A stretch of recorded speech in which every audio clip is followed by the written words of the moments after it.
अरे, ये जगन्नाथ जी और बलभद्र जी अपना मंदिर छोड़कर सिपाही की ड्रेस पहनकर घोड़े पर बैठकर कहाँ भागे जा रहे हैं? और तो और रास्ते में ग्वालियन से दही क्यों मांग रहे हैं? क्या मंदिर में 56 भोग कम पड़ गए थे जो भगवान को सड़क पर दही मांगना पड़ा?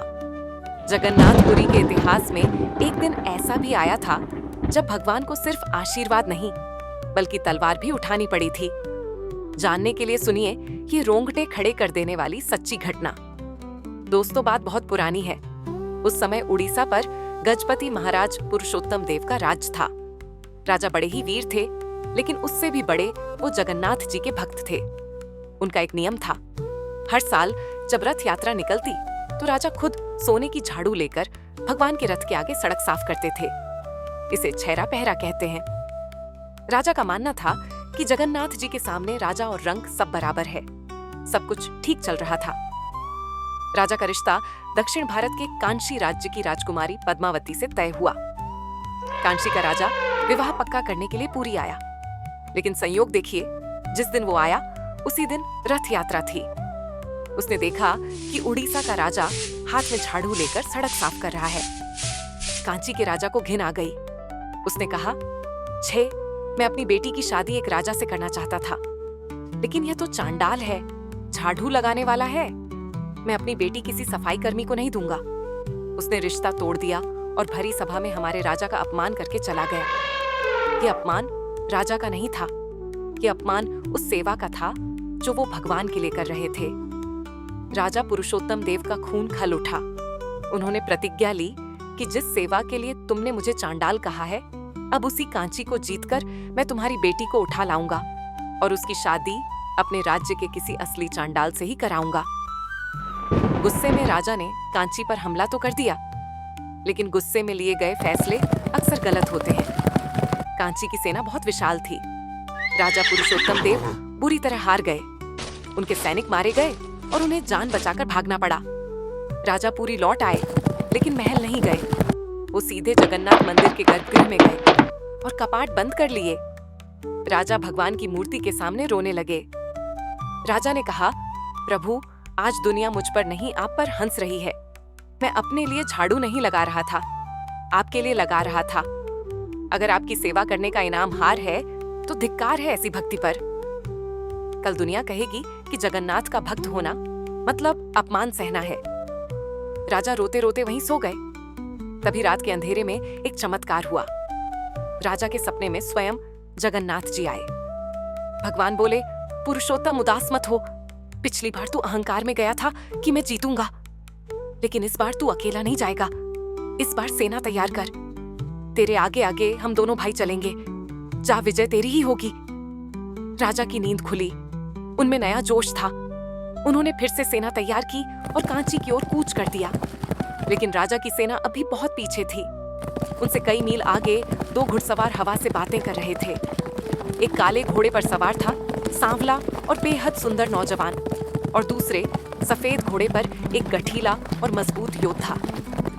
ये कोई और नहीं, स्वयं जगन्नाथ और बलभद्र थे, जो सिपाही बनकर जा रहे थे। चिलचिलाती धूप थी। भगवान को प्यास लगी। रास्ते में एक छोटे से गांव के पास मणिका नाम की एक ग्वालिन दही बेचने जा रही थी। काले घोड़े वाले सिपाही ने उसे आवाज दी, अरे मणिका, मैया, बड़ी जोर की प्यास लगी है, थोड़ा दही पिला दो। मणिका ने देखा कितने प्यारे सिपाही हैं। उसने बड़े प्रेम से उन्हें दही पिलाया। जब दही पी लिया तो मणिका बोली, सिपाही जी, दही के पैसे। भगवान तो खाली हाथ थे, जेब थी नहीं। सांवले सिपाही ने अपनी उंगली से एक अंगूठी निकाली और मणिका को देते हुए कहा, मैया, पैसे तो नहीं है, लेकिन यह अंगूठी रख ले। थोड़ी देर में पीछे पीछे हमारा राजा आ रहा है, उसे यह अंगूठी दिखाना। वो तुझे जितने मांगोगी उतने पैसे दे देगा। मणिका ने अंगूठी रख ली और सिपाही आगे बढ़ गए।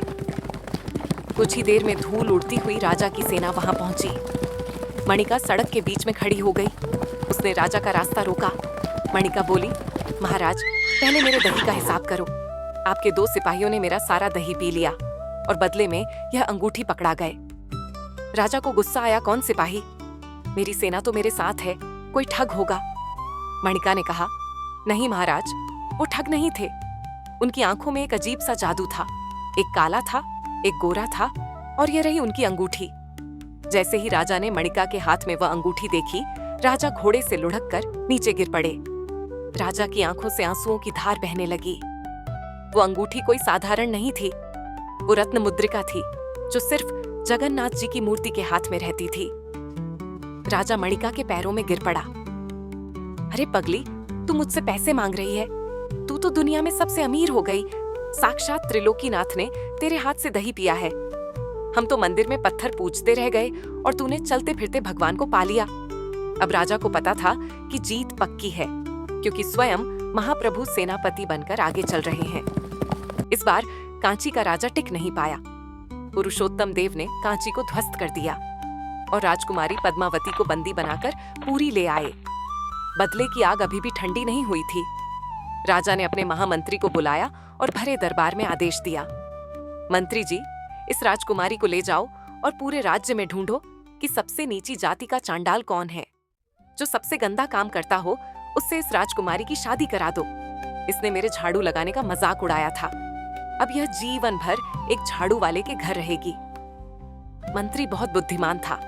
उसे राजकुमारी पर दया आ गई। उसने राजा की बात तो मान ली, लेकिन राजकुमारी की शादी नहीं कराई। उसने राजकुमारी को एक सुरक्षित जगह पर छुपा दिया और सही समय का इंतजार करने लगा। 1 साल बीत गया। फिर से रथ यात्रा का दिन आया। लाखों की भीड़ थी। भगवान जगन्नाथ रथ पर विराजमान थे। राजा पुरुषोत्तम देव परंपरा के अनुसार सोने की झाड़ू लेकर रथ के आगे छेरा पहरा करने लगे। राजा सड़क पर झाड़ू लगा रहे थे। तभी भीड़ को चीरते हुए महामंत्री और राजकुमारी पद्मावती वहां पहुंच आए। मंत्री ने राजकुमारी का हाथ पकड़ा और राजा के सामने खड़ा कर दिया। राजा गुस्से में बोले, मंत्री, मैंने आदेश दिया था कि इसकी शादी किसी चांडाल से कराना। ये अभी तक कुंवारी क्यों है? मंत्री ने हाथ जोड़कर मुस्कुराते हुए कहा, महाराज, मैंने पूरे राज्य में ढूंढा, लेकिन इस समय इस पूरी दुनिया में आपसे बड़ा चांडाल मुझे कोई नहीं मिला। आप खुद हाथ में झाड़ू लेकर सड़क साफ कर रहे हैं, तो आपकी शर्त के अनुसार इस राजकुमारी के लिए आपसे योग्य और कौन हो सकता है? राजा मंत्री की चतुराई समझ गए। उनका गुस्सा शांत हो गया। उन्होंने वहीं भगवान जगन्नाथ के रथ के सामने हाथ में झाड़ू लिए हुए ही राजकुमारी पद्मावती को अपना लिया। तो दोस्तों, यह थी भगवान जगन्नाथ की लीला। वह अपने भक्त के मान के लिए राजा से रंक भी बन सकते हैं और सिपाही भी। उड़ीसा में आज भी वह गांव मौजूद है जहां मणिका ने दही बेचा था। उसे आज मणिका पटना कहते हैं। अगर आपको इस कहानी ने छू लिया हो तो कमेंट में एक बार जय जगन्नाथ जरूर लिखें और ऐसी ही अद्भुत कहानियों के लिए चैनल को सब्सक्राइब करें।